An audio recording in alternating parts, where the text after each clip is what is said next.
আসসালামু আলাইকুম। আজকে আমরা সিম্পল কমপ্লেক্স সম্বন্ধে আলোচনা করব। সিম্পল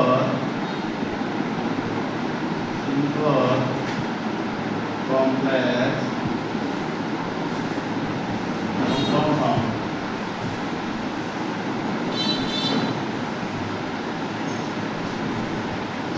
প্রিয় শিক্ষার্থী বন্ধুরা, আমরা জানি সিম্পল অর্থ সরল বাক্য। সিম্পল অর্থে সরল বাক্য, কমপ্লেক্স অর্থ হচ্ছে জটিল বাক্য। জটিল বাক্য, কম্পাউন্ড অর্থ হচ্ছে জটিল বাক্য। জটিল বাক্য, ঠিক আছে। আমরা একটা গুরুত্বপূর্ণ উদাহরণ দিব। যেমন is poor but honest, but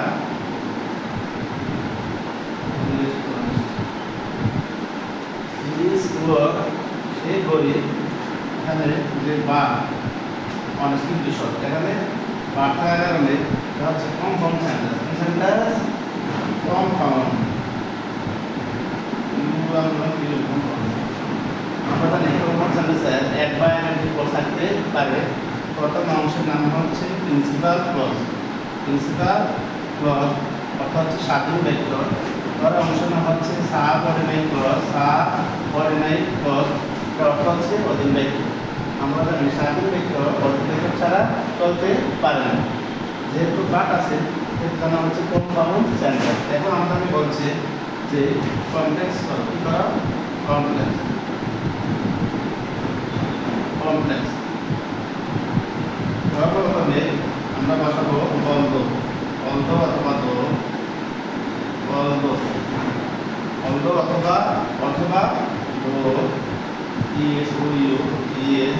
তো তারপর হচ্ছে সাবজেক্ট ই, তারপর হচ্ছে বা ইজ পুয়ার। পুয়ার হচ্ছে অ্যাডজেক্টিভ, ই ডাবল ওয়ার পুয়ার। তারপরে পূর্বে সাবজেক্ট ই, তারপরে বা পূর্বে, তারপরে অ্যাডজেক্টিভ অনেস্ট। তারপরে এটা হচ্ছে আমাদের কমপ্লেক্স। এটা আমাদের কমপ্লেক্স। তারপরে কমপ্লেক্সে যখন আমরা সিম্পলে পরিণত করব, সিম্পল সিম্পল কত শব্দ জায়গায় ইজ লাইক আপ ইজ জায়গায় is five is five of. Subject হবে ফার্স্ট যে অ্যাডজেক্টিভ, এটাকে কি হবে, am is are was of in spite of be, am is are was of থেকে হবে be, B E I N G, be being sure. তারপরে he is honest, he is honest. আচ্ছা, আমরা জানি অল্প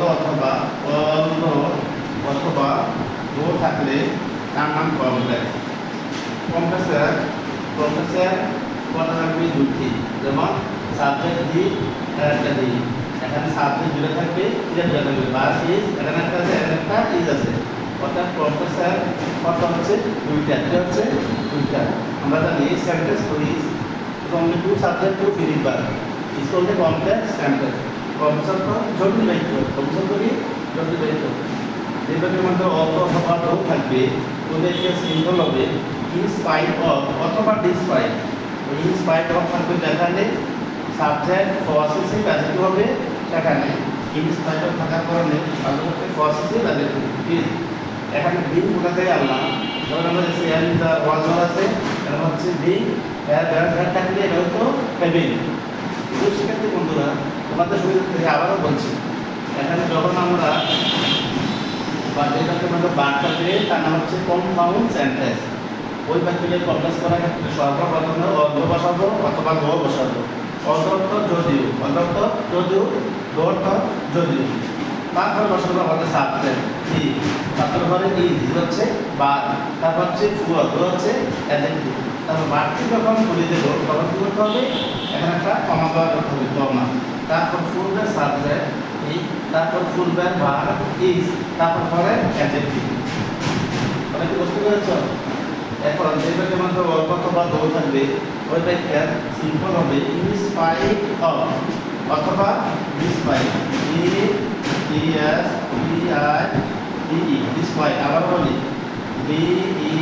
ডিসপাইট ডিসপাইট অফ প্রসিডিউর যেখানে subject positive আসতে হবে সেখানে এখানে ডি আছে একমাত্র সিম্পল করার ক্ষেত্রে ওটা হয়ে যাবে একমাত্র পজিটিভ অ্যাডজেক্টিভ ভিন এখানে যে আমি ভিন দিলাম ভিন এখানে লক্ষ্য রাখতে হবে অ্যামিজার ওয়াজার থাকবে যেখানে ভিন হবে সেখানে এখানে হ্যাভ থাকবে যেখানে হেভি হবে সেখানে তারপর হচ্ছে আমাদের ফুয়ার এটা হচ্ছে অ্যাডজেক্টিভ তারপর কমা দিয়ে পরের অংশ অপরিবর্তিত আমরা জানি এই sentence please has only one subject one divide verb is called a simple sentence আমরা জানি সিম্পল কমপ্লেক্স কম্পাউন্ড সিম্পল অর্থ সরলবাক্য কমপ্লেক্স জটিলবাক্য কম্পাউন্ড হচ্ছে জটিলবাক্য এখন আবারও পুরো আমি আলোচনা করেছি যে সেন্টেন্স ভাগ করা হবে সেটা হচ্ছে কম্পাউন্ড সেন্টেন্স প্রথমে সাবজেক্ট দিয়ে তারপর হচ্ছে ভাগ তারপর হচ্ছে অ্যাডজেক্টিভ তারপরে ভাগ অনুসার তারপরে